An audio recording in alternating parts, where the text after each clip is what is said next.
21 जून को योगा दिवस के दिन सुबह सुबह सूचना मिली थी कि भंडारिया रोड का जो हिस्सा है रामनगर से आगे जाकर मिलता है, वहाँ पर एक अज्ञात महिला का शव मिला था और उसके सर पे पत्थर से चोट के निशान थे और वहाँ आसपास पत्थरों पर भी खून के निशान थे।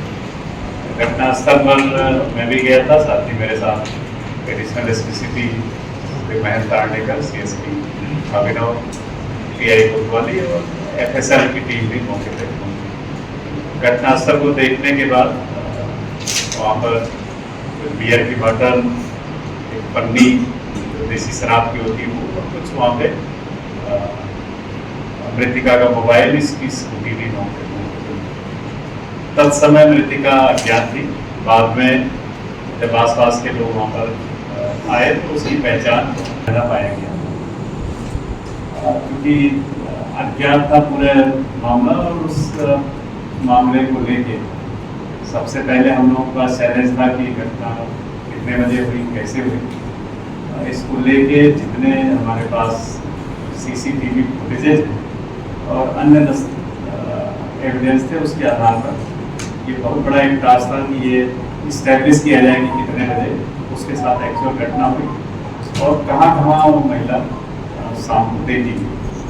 उससे हमारे लोकल थाने की टीम, साइबर की टीम और जो हमारे CCTV देखते हैं, रेडियो के जो हमारे अधिकारी हैं, इन्होंने बहुत मेहनत की और मुझे लगता है कि 100-150 अलग अलग उन्होंने CCTV कैमरों को खंगाला और उसके बाद ये इस्टेब्लिश हुआ कि रात में 8 बजे के बाद महिला घटनास्थल जहाँ था उस तरफ जाते हुए देखी गई।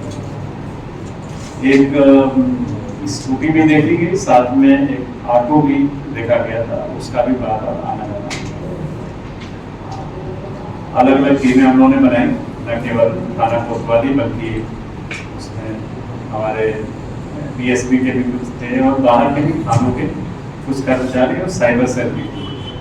वहाँ के डिजिटल हम लोगों ने पूरे प्रयास किए कि कोई न कोई क्लू मिले, लेकिन शुरुआती दौर में हम लोगों को ऐसा कोई महत्वपूर्ण सीधे सुराग नहीं मिला जिसके आधार पर हम लोगों को ये पता चल जाए कि किन लोगों ने की है। और आपको पता होगा कि हमारे एडिशनल SPी सिटी और CSP पूरे दिन भर रात भर लगातार कई दिनों तक कोतवाली क्षेत्र में, कोतवाली में बैठे रहे, अलग अलग लोगों से पूछताछ करते रहे। साथ ही बार बार घटनास्थल पे भी गए, आसपास जिन लोगों में भी संदेह था वहाँ भी उन्होंने पूछताछ की। इसी बीच में एक बड़ी महत्वपूर्ण सूचना प्राप्त हुई कि कुछ रामनगर मल्टी के लोग हैं, उसमें से एक व्यक्ति घटना दिनांक से ही मिसिंग है। उस पर जब हमारी टीम ने काम किया, उस टीम से पता चला कि एक प्रमुख आरोपी संदिग्ध वो नासिक के आसपास उसके होने की सूचना प्राप्त हुई। वो ज्वाइंटली एक ऑपरेशन किया गया जिसमें PI कोतवाली ने खुद लीड किया। यहाँ से गए वो महाराष्ट्र। साथ ही यहाँ एक दूसरा साथी था, उसका नाम विनोद है, जिसको यहाँ पे पूछताछ के लिए उठाया और साथ ही कल उसको महाराष्ट्र जाके नासिक के पास से राधे उसको वहाँ से पहले इन्होंने पूछताछ में ये अलग अलग थे तो उसने मना किया, लेकिन जब दोनों को यहाँ पे साथ लाया गया और जो बहुत सारे पूछताछ में कंट्राडिक्शन निकले, उसके बाद से फिर इनके द्वारा पूरी घटना कैसे की गई इस बारे में खुलासा हुआ। वो से एक दूसरे को जानते थे और मृतिका का एक कथित प्रेमी जो जेल में भी है, वो वहाँ का गुंडा भी है, उससे उसको भी ये लोग जानते थे। वहाँ से घटना दिनांक को तो शराब की दुकान रामनगर में वहाँ की महिला थी, दोनों जो आरोपी हैं वहाँ पर उससे मिले थे। वहीं से उनके द्वारा 2 बियर की बॉटल, एक देसी शराब का पाउच लिया गया, साथ ही कुछ उन्होंने गिलास ली और अन्य वहाँ पे सामग्री जो नमकीन वगैरह ली। उस बात का भी वेरिफिकेशन उस दुकान से हुआ कि ये वहाँ पे गए थे मौके पर। फिर ये वहाँ से घटनास्थल पे पहुँचे।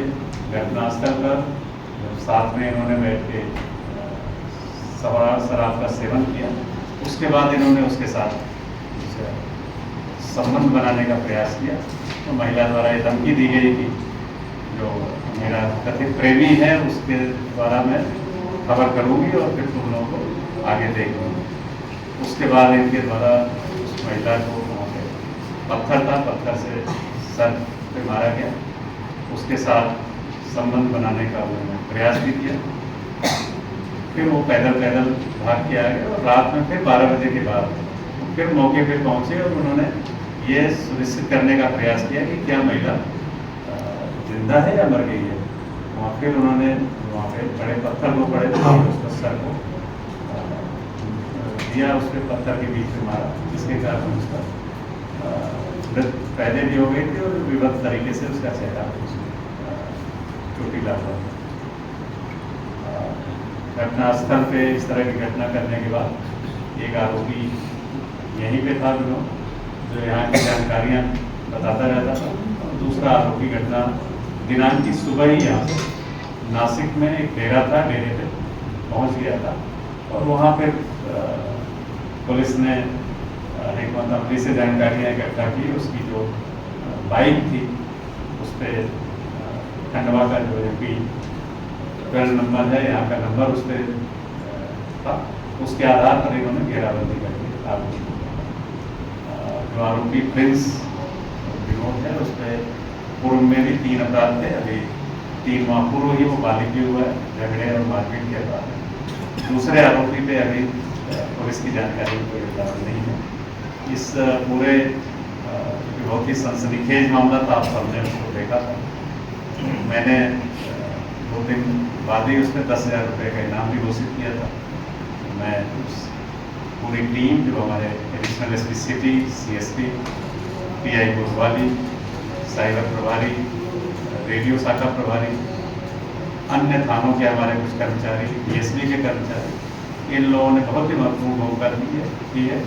और इसमें उनके कार्य के अनुरूप सभी को मैं पुरस्कृत करूँगा। और कोई घटना बढ़ी है तो मैं इसमें IG सर को भी भेजूँगा कि जिससे ज़्यादा इनाम की राशि से सभी पूरी टीम को पुरस्कृत किया। इस घटना को भी हम लोगों ने जघन्य अपराध की श्रेणी में लेते हुए इसमें हम लोग क्वालिटी इन्वेस्टिगेट करके और इसमें कोशिश करेंगे कि आरोपियों को शीघ्र से सजा